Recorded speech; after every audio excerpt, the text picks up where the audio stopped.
Tower of London nowadays. It's been rather quiet over the last couple of years. I don't know why. But it's lovely to see you all coming out of hibernation at long last, eh? Let's see where in the world you're coming out of hibernation from. Any Americans here today? Any Americans in the audience? Wow, we've got a whole state here, haven't we? It's lovely to see you all here, folks. Anybody from Canada? Hey, your country's empty too. I love Canada, it's so beautiful. I was over there on tour a couple of years ago, in Toronto actually, and I got through customs eventually. There's no pun intended there. And I was greeted by a sign and it said, "Drink Canada dry."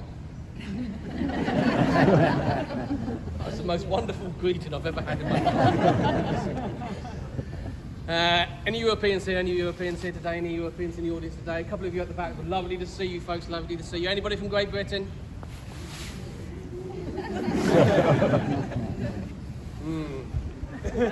Do we have a lovely platinum jubilee? Yes, we did. We had a wonderful time. Right, let's talk about some history, shall we?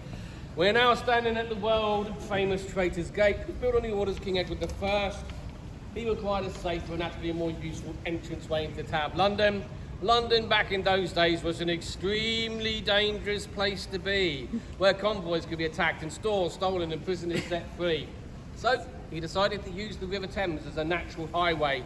He ordered that a hole be knocked into the outer defensive wall so that at high tide boats could pass through, unload their cargoes in safety. It was originally known, folks, as the Watergate. Where are you Americans? We had one first, all right? Now, having breached the hole in the outer defensive wall, he soon realised it weakened his defences and ordered that a tower be built over the top of the archway. He had this tower named in honour of a former constable of ours, St. Thomas a Becket, the Archbishop of Canterbury, who was in fact murdered at Canterbury Cathedral in 1170 on the orders of Edward's great-grandfather Henry. The archway that you see before you is a marvel of medieval architecture, spanning some 61 feet, having no supporting keystone to hold it up. As I have already mentioned, this was known as the Watergate. So how did it become known as Traitors' Gate? Well, it was during the Tudor period, and it became an ideal spot to bring prisoners into the Tower of London, those mostly accused as traitors to the monarch. Through those gates have come no less than 3 queens of England: Queen Anne Boleyn, Queen Catherine Howard, and Lady Jane Grey, the uncrowned queen of only 9 days. High dignitaries of the church were, of course, no exception. Thomas Cranmer, the Archbishop of Canterbury, the Bishops Ridley and Latimer were all brought in through those gates during the reign of Queen Mary Tudor, Bloody Mary. Now, these 3 pious men, we later took them to Oxford, where he burned them at the stake for heresy.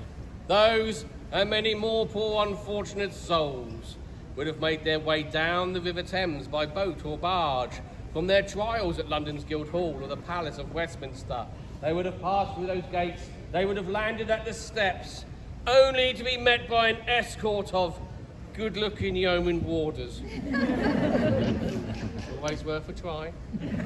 They would then have been led under the archway of the Bloody Tower to their place of imprisonment to await whatever fate had in store for them.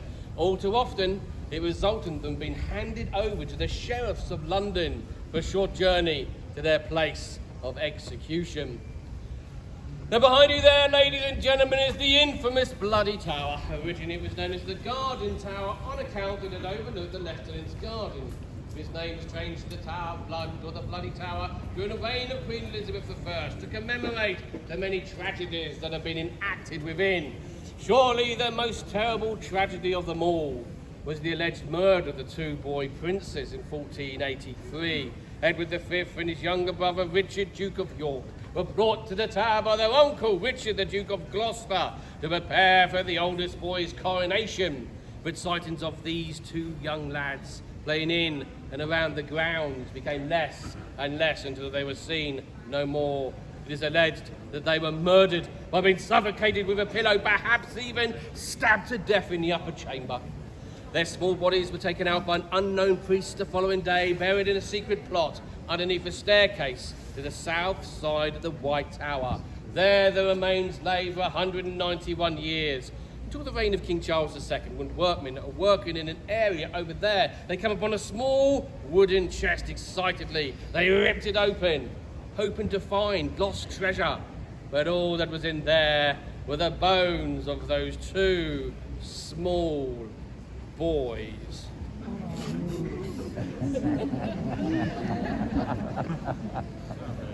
Now, it's agreed by experts of the day that they're indeed the bodies of the two young princes, so we placed them in an urn. It had been designed for Sir Christopher Wren, and we took them to Innocents' Corner in Westminster Abbey, where they lay to this day.